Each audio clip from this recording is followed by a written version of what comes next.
той женщине, которая любила меня, пока я не родился, которой принадлежало мое сердце, хотя на свет я еще не появился, той женщине, которой было не до сна с ночи до утра, испытав столько боли, через 9 месяцев меня родила, что все это стоит того, другим и себе говоря. Когда, наконец, она через муки в роддоме прошла, с первой секунды она полюбила, лишь увидев меня. Она та, которая отдаст свою обувь, лишь бы не мерзли ноги мои. Понимаете, она всегда любила меня, хотя она больше нуждалась в любви. Каждое утро она рано вставала и в холодной мгле вешала одежду, которую надевали мы, и готовя вкуснейшую еду, что мы ели, часами стоя у плиты. И сердце ее разрывалось, если мы не приходили домой. Просто она не могла уснуть, не зная, где я и что со мной. Хотя я так ей не позвонил, всю ночь у телефона она ждала. «Родной, я не могу уснуть, просто дай мне знать, что с тобой все в порядке». Такая смс-ка от нее пришла. А если я болел, она всегда знала, какое лекарство мне дать. Я имею в виду, что ее любовь — это лучшее, что могло меня исцелять. Она давала мне чай с лимоном и вкусный мед. И чего же просить еще? Альхамдулилля, вся хвала Господу миров. Все это ты делала для меня, никогда ничего взамен не прося. Я все еще помню ночи, когда маленький был я. Я никак не мог уснуть и звал тебя, к двери твоей подойдя. «Обними и поцелуй меня, пожалуйста, мама», — просил я тебя.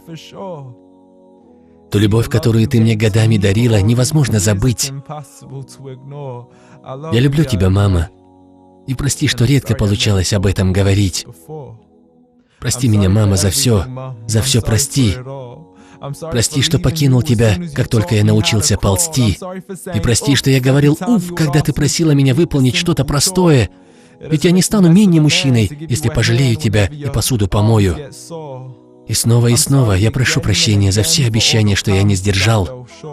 И прости, что тот образ жизни, который хотела ты, я тебе не дал.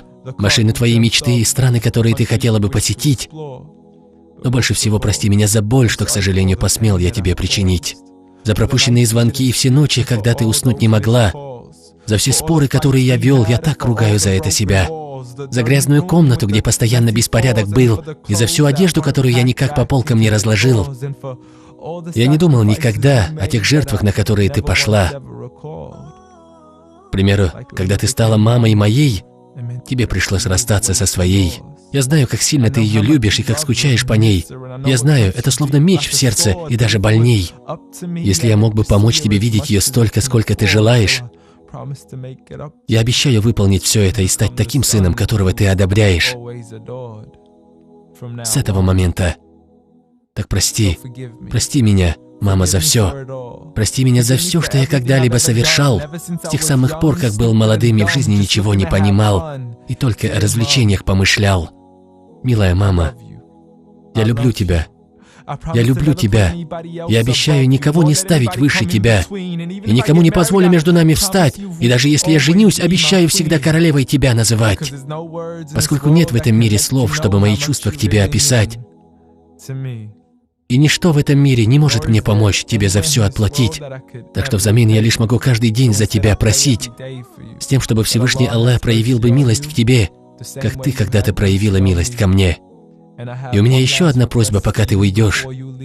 Пожалуйста, поскольку Аллах рай под твоими ногами установил, мамочка, попроси Аллаха, чтобы рай тем местом был, где Он нас с тобою вновь соединил. Аминь.